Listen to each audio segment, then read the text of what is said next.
Olá pessoal, tudo bem? Eu sou o professor Marcelo Pertilli, aqui do Rico Domingues Concursos, professor de Direito Penal e de Processo Penal. Hoje, passando para trabalhar contigo, uma dica bem importante para quem está pensando em fazer o concurso para técnico judiciário aqui do Tribunal de Santa Catarina ou mesmo para os cargos de analista. Legal? Nós vamos trabalhar o tema ação penal por meio de uma questão da FGV, uma questão que inclusive esteve numa prova para o cargo de técnico do Tribunal do Rio de Janeiro. Legal? Vamos dar uma olhada aqui. A doutrina costuma classificar as ações penais como públicas incondicionadas, públicas condicionadas à representação do ofendido ou requisição do ministro da Justiça, privadas e privadas subsidiária da pública. Algumas são as diferenças entre essas espécies de ação, dentre as quais se destacam. Vamos lá. Letra A.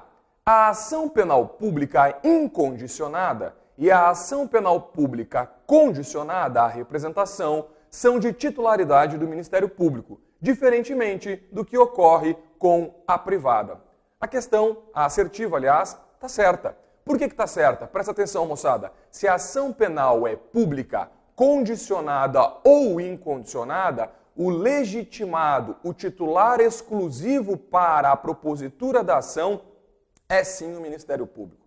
Professor, e se ela não for pública, ou seja, nem condicionada nem incondicionada? Bom, aí a titularidade é do ofendido ou do seu representante legal naqueles crimes que, então, terão a chamada ação penal privada. Legal isso? Gente, presta muita atenção. A diferença entre a ação penal pública incondicionada ou condicionada, ela vai estar posta no próprio tipo penal. Como assim, professor? Se ela tiver ação penal pública condicionada, se o tipo tiver ação penal pública condicionada, a expressão usada pela legislação é procede-se mediante representação. Então vamos de novo? Ação penal pública condicionada, ação penal privada. A ação penal pública pode ser dividida em incondicionada à manifestação da vítima, portanto representação ou a requisição do ministro da Justiça, ou incondicionada. Legal? Se o tipo penal não disser nada, ela é pública incondicionada. Se o tipo penal disser que se procede mediante representação, ela é pública condicionada. E se o tipo penal disser, preste muita atenção agora, que aquele crime se procede mediante queixa, então estamos falando de ação penal privada. Presta atenção, grava informação muito importante. Quando o tipo penal fizer menção à queixa, a ação penal é privada. Legal? Titularidade de quem? Da vítima ou do seu representante legal. Tranquilo?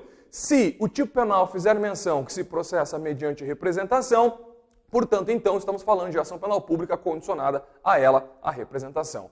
Pode acontecer, é raríssimo, mas pode acontecer de exigir a requisição do ministro da Justiça. Portanto, também é uma ação penal pública condicionada. Nesse caso, então, a requisição do ministro da Justiça. Se não disser nada, ela é pública incondicionada. Tranquilo? Professor, estou fazendo a minha prova, lá no meio da prova não tenho certeza, não me lembro se aquele crime tem ação penal pública condicionada, incondicionada ou privada. Chuta naquilo que nós temos como regra. A grande maioria dos casos, a grande maioria deles, tratam de ação penal pública incondicionada. Tá bem? Então cuidado. Vamos dar uma olhada na letra B.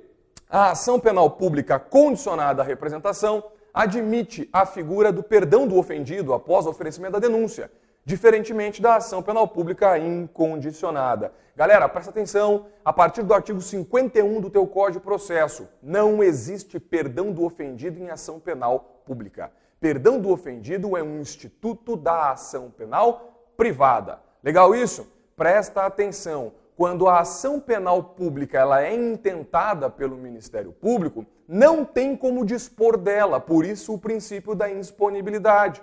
Já na ação penal privada, é possível, mesmo depois de ela ter sido ajuizada, é possível que o autor da ação queira dispor dela. Nesse caso, então, preste atenção, a partir do artigo 51 do CP, nós temos um instituto que faz isso. É o Instituto do Perdão. Então, presta atenção, o perdão do ofendido é um dos institutos que instrumentaliza a possibilidade da vítima não querer mais a ação penal. Tá bom? Mas presta atenção, o perdão do ofendido só acontece na ação penal privada. Legal? Vamos lá. Letra C. A perempção poderá ocorrer na ação penal privada e na ação penal pública condicionada à representação, mas não na ação pública incondicionada. Moçada, assim como o perdão do ofendido é um instituto atrelado apenas às ações penais privadas, presta atenção, a perempção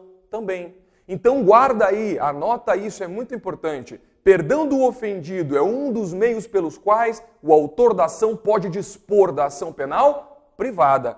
Professor, e a perempção? Também. Tá aí? A perempção, os casos de perempção, preste muita atenção, elas estão lá no artigo 60 do CPP. Inclusive, vale a pena, abre aí o teu Código de Processo Penal e dá uma olhada no artigo 60. Estão lá os casos de perempção, que, segundo o caput do próprio artigo, aqueles casos, portanto, só se operam em ação penal privada. Guarda na cabeça mais uma vez, vamos ratificar. Perempção e perdão do ofendido, dois institutos que só se operam na ação penal privada. Legal? Vamos para frente.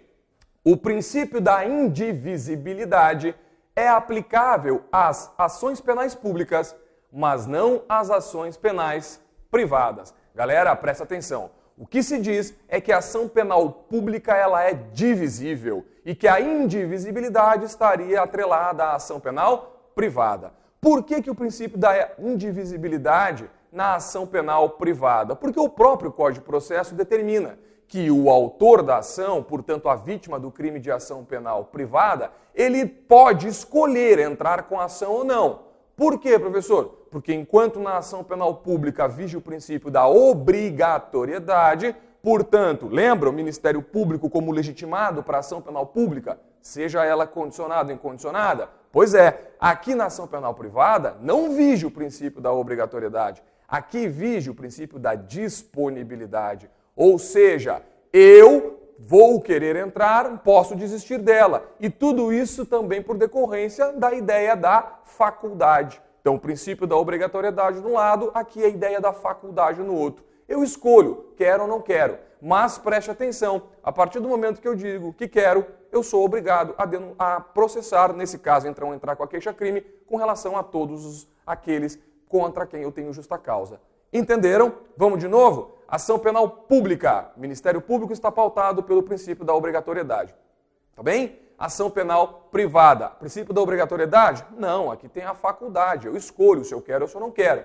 Mas se eu quiser, eu vou ter que entrar com a queixa contra todos aqueles contra quem há justa causa. Entenderam? Por isso, na ação penal privada, a ideia da indivisibilidade. Não posso escolher. Agora, professor, por que seria o princípio da divisibilidade na ação penal pública? Pois é, esse é um probleminha, essa é uma questão um pouquinho controversa na doutrina. Tá? Doutrina, aqueles escritos dos especialistas em direito. O que se diz é que o princípio seria da divisibilidade, porque quando bate na mesa do Ministério Público um inquérito policial que tem 2, 3, 4 indiciados, ele está autorizado a entrar com a denúncia em relação a 1, a 2, ou seja, aqueles contra quem ele entenda que há material suficiente, e com relação aos outros ele pode pedir arquivamento ou até mesmo a baixa dos autos, lá para a delegacia para continuarem as investigações. Tá bem? Então cuidado com isso. Vamos resumir? Ação penal privada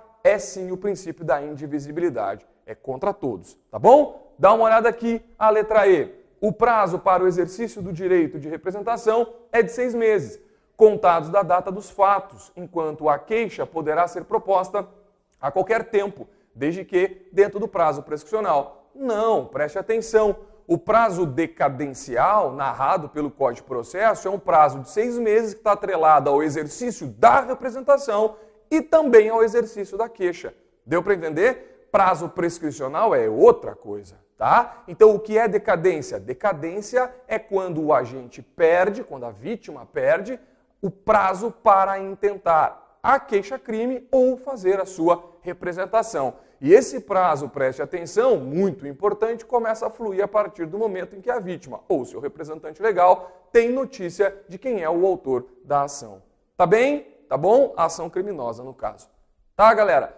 Essa foi uma dica bem importante, de um tema bastante importante para quem está pensando em fazer o concurso aqui do Tribunal de Justiça de Santa Catarina para os cargos de técnico e também analista. Tá bom? Um grande abraço, Rico Domingos Concurso continua aqui pronto para te ajudar. Tchau!